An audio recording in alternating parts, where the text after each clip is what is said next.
Hello friend, popular TV serial गुम है किसी के प्यार में के आगे आने वाले एपिसोड में अब आप देखेंगे कि तेजस्विनी का साथ देने के लिए हुई सवी की धमाकेदार वापसी। तो वहीं तेजस्विनी की सवी ने की बड़ी मदद, दिखाया सही रास्ता। जी हाँ दोस्तों, अब शो के अपकमिंग ट्रैक में अब आप देखेंगे कि जहाँ शो में दिलचस्प मोड़ लाने के लिए शो मेकर्स अब भाविका शर्मा यानी कि हमारी सवी की री एंट्री करवाने वाले हैं। तो वहीं सवी की वापसी होने वाली है और सवी तेजस्विनी के लिए बड़ा सपोर्ट सिस्टम बन के आएगी। जहां सवी को जैसे ही ये बात पता चलती है कि तेजस्विनी कितनी बड़ी मुसीबतों से जूझ रही है, तो वो एक पल की देरी नहीं करती है और सीधा तेजस्विनी के पास पहुंच जाती है। तो वहीं सवी ने न केवल तेजस्विनी का हौसला बढ़ाती है बल्कि उसे समझाने की पूरी कोशिश भी करती है, ये कहकर कि उसे नील को एक मौका देना चाहिए क्योंकि नील बहुत अच्छा इंसान है और एक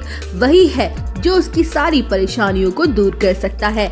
जहां सभी कहते हुए नजर आएगी कि अगर तुम्हारी लाइफ में तुम्हारा लाइफ पार्टनर ऐसा है जो हर मुश्किल वक्त में तुम्हारे साथ खड़ा है, तो तुम्हें उससे दूर जाने की नहीं बल्कि उसके साथ कदम से कदम मिला के चलने की जरूरत है। द शो के अपकमिंग ट्रैक में आप देखेंगे कि जहाँ सभी की बातें सुन के तेजस्विनी शॉक्ड रह जाती है और कहती है कि मैं नील को बिल्कुल भी पसंद नहीं करती हूँ, वो मेरे टाइप का है ही नहीं, पर मुझे इन सब बातों से अब कोई फर्क नहीं पड़ता है क्योंकि अब मेरा मकसद सिर्फ और सिर्फ अपने सपनों को पूरा करने का है। मैं अपनी पढ़ाई और अपने सपनों को पर फोकस करना चाहती हूँ ताकि मैं अपने परिवार की जिम्मेदारियां उठा सकूं, उनकी ज़रूरतों को पूरा कर सकूं और मेरे परिवार को मुझ पर गर्व हो सके। लेकिन नील की वजह से मेरे सपने टूट गए हैं। वेल, शो के अपकमिंग ट्रैक में आप देखेंगे कि जहाँ सभी तेजस्विनी को समझाती है और कहती है कि तुम्हारे सपने टूटे नहीं हैं बल्कि उन सपनों को पूरा करने के लिए तुम्हें किसी के साथ की जरूरत होती, तो अब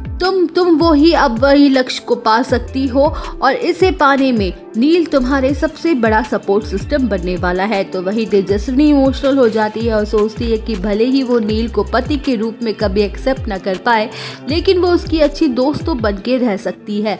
जहाँ तेजस्विनी नील से बात करना चाहती है लेकिन नील उससे पूरी तरह इग्नोर करता है और दूरी बना लेता है। तभी तेजू को पता चलता है कि नील उसके और ऋतुराज के रिलेशनशिप के बारे में जान चुका है। तो वही तेजू नील की गलतफहमी को दूर करती है, ये कहकर कि ऋतुराज उसका अतीत था जिसे वो अच्छे से जानती नहीं थी, पर अब वो उसे अच्छे से समझ चुकी है, इसलिए अब उससे उसका कोई लेना देना नहीं है।